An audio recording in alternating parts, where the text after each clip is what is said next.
Well, here we are. This has been waiting for a while to be done. This belongs to my friend Roy, and he's loaned it to me. So firstly I can put a crew in it for him, which I've done, and so that I can do a little video. This is the Sonic Models Robinson A5. It was an LNER design. And this is Sonic Models' first foray into 00 scale locomotives. They're more well known for their N-gauge stuff. This particular locomotive is the British Railways Lake Crest, I think it is, and sound fitted and factory weathered, and it's only available from Rails of Sheffield. So if you go on their website, you should be able to find what you're looking for. So we're going to send it round.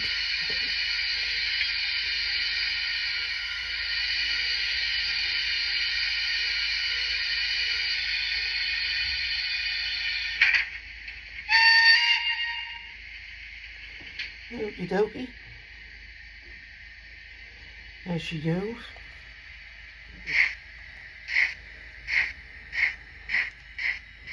I've got the crew on it, as you can see.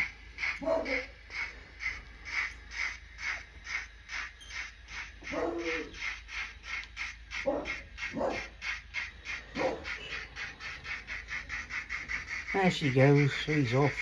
I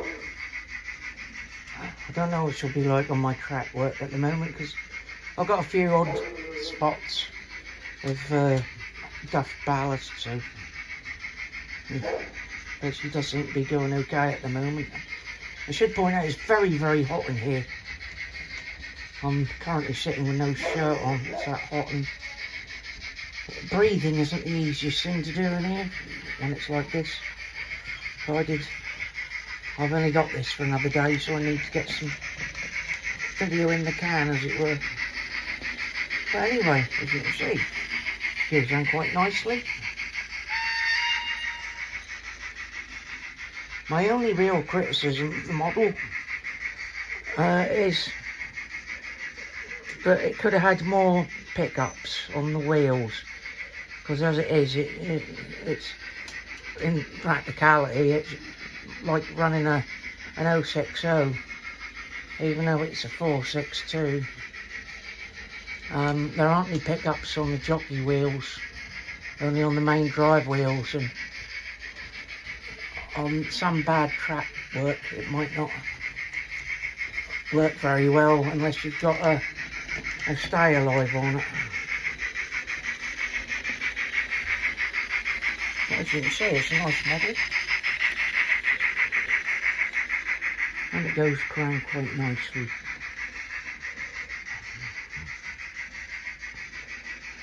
Well,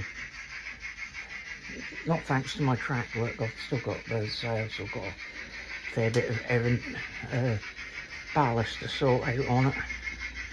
So they're all sticky bits. It does seem to be running quite well. I did have a little bit of a pick around to get rid of some of the loose bits of gravel and that, so maybe it's not as bad. I can't quite work out on this model where the brakes are, but I do seem to be able to bring it to a fairly good stop.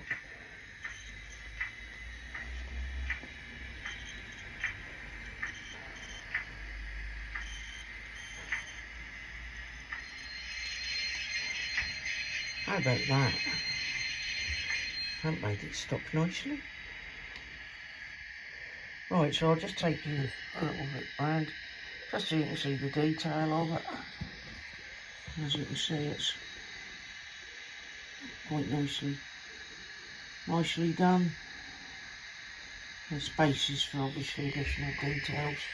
That's another thing I've got to do a bit later today, is just fix the detailing on the model.